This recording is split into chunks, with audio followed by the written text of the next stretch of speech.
Pak Yuli, tentunya terkait dengan rencana pembinaan IKN Nusantara ini, BPN mempunyai peran yang sangat penting juga di sini. Apa yang sudah dilakukan oleh ATR BPN? Mungkin Pak Yuli dapat menjelaskan.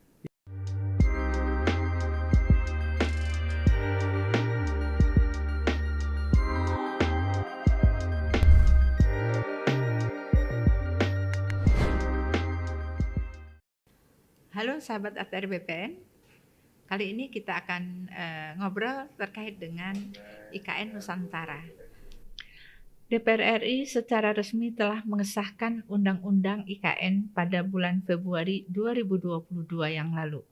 Dengan adanya Undang-Undang IKN yang telah disahkan kemarin, telah menjadi sebuah kepastian hukum dalam pelaksanaan pemindahan ibu kota negara.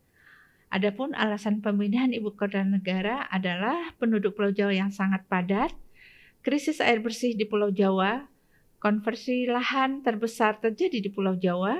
Selanjutnya adalah ancaman bahaya banjir, gempa bumi, dan tanah turun yang berada di Jakarta.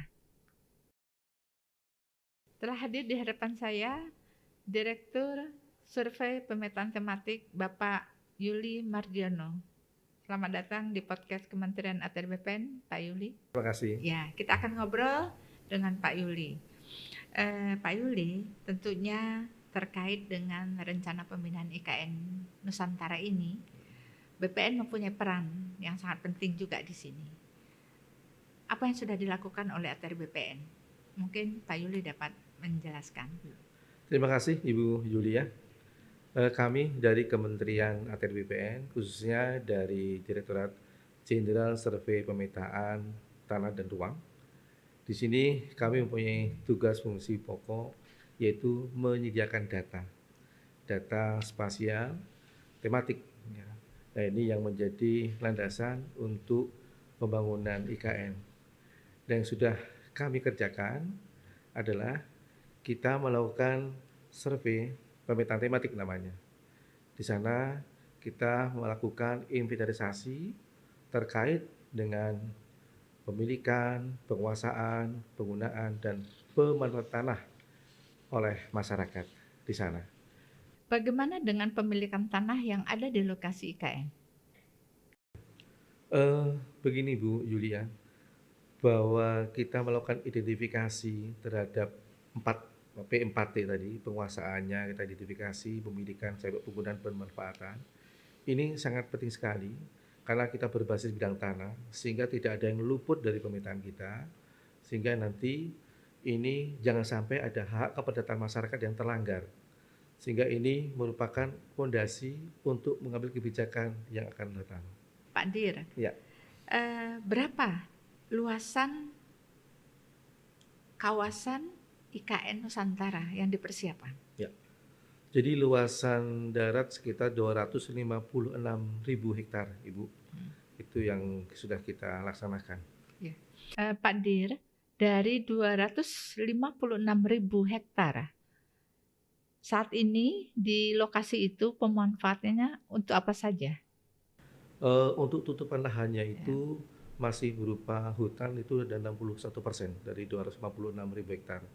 Yang lainnya sudah ada pemanfaatan dan penggunaan tanahnya, Bu. Berdasarkan hasil survei kami, itu sekitar 41% itu penguasaan oleh masyarakat. Dan sisanya 37 itu oleh badan hukum. Kemudian ada penguasaan lain-lain sekitar 17.000, dan yang 1% itu jalan dan sungai. Jadi untuk pemilikan tanah, Ibu, kita bagi dua, bahwa di sana itu sudah ada tanah-tanah terdaftar, juga ada tanah-tanah belum terdaftar. Maksud kami adalah di sana yang dikuasai masyarakat itu dimiliki, baik itu sudah resmi dengan keluarnya sertifikat maupun yang belum sertifikat. Istilah kami kalau belum sertifikat namanya belum terdaftar, yang ada sertifikat sudah terdaftar. Pak Dir, dari 256.000 hektar kawasan yang sudah didelineasi, bagaimana masyarakat dapat mengetahui batasan kawasan IKN? Mungkin Pak Dir dapat menjelaskan. Ya, Jadi untuk melakukan pekerjaan itu yang kami laksanakan itu adalah survei pemetaan yang sifatnya rapid. Jadi kita masih melaksanakan inventarisasi atau identifikasi dulu, belum sampai ke tahap pengukuran atau ya pekerjaan detail, Bu. Terima kasih, Bu.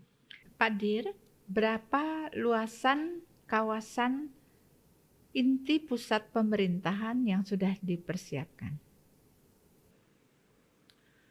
Jadi kalau total luasan untuk KIPP, Bu, kawasan inti pusat pemerintahan itu ada sekitar 6.600 sekian hektar. Ya, itu juga ada kawasan hutannya, ada APL-nya. Nah, itu yang APL itu yang kita pasang patok. Ya. Baik Pak Dir, mungkin masih ada yang ingin disampaikan kepada sahabat-sahabat ATR BPN kita? Oke, terima kasih Bu Wilya. Jadi apa yang sudah kita lakukan mengawali pemindahan ibu kota ini, yang jelas bahwa pertama masyarakat sudah bisa nyicil ayam dulu Bu, karena sudah kita petakan tentang penguasaannya, pendidikan, penggunaan perawatan, dan kemudian bahkan kita juga sudah memasang patok yang menyatakan bahwa ini lokasi yang akan menjadi pembangunan ibu kota. Nah, untuk itu pesan dari kami kepada teman-teman semuanya, Bapak Ibu sekalian, sahabat ATR BPN, tolong untuk ikut menjaga patok beserta pelangnya, karena ini sangat membantu bagi kita semuanya dalam kelancaran pembangunan, sehingga tidak ada nanti sampai 2 kali, 3 kali kerja, cukup sekali kita pasang, kemudian ini menjadi acuan teman-teman berikutnya untuk melaksanakan pembangunan. Bahwa ini bisa menjadi basic layer atau fondasi kebijakan-kebijakan selanjutnya, sehingga pembangunan yang kita inginkan di sana tetap pembangunan berkelanjutan yang akan menambah kebaikan bagi semuanya, ya masyarakatnya, lingkungannya, ekonominya, dan lain-lain. Terima kasih, Bu. Baik sahabat ATR BPN, demikian obrolan kita dengan Direktur Survei Pemetaan Tematik Kementerian ATR BPN tentang pemindahan Ibu Kota Negara Nusantara di Penajam Pasir Utara, Kalimantan Timur. Pemindahan Ibu Kota Negara dilakukan sebagai upaya untuk mengentaskan ketimpangan ekonomi dan infrastruktur di Indonesia. Secara umum, pemindahan ibu kota negara diharapkan dapat mendorong kebijakan reorientasi pembangunan menuju Indonesia sentris atau fokus pada spasial kawasan timur Indonesia. Sampai jumpa sahabat ATR BPN, ikuti podcast Kementerian ATR BPN dengan informasi-informasi update tentunya. Baik sahabat ATR BPN, sampai ketemu di podcast Kementerian ATR BPN selanjutnya terkait dengan pemindahan ibu kota negara Nusantara di Penajam Utara, Kalimantan Timur. Sampai jumpa.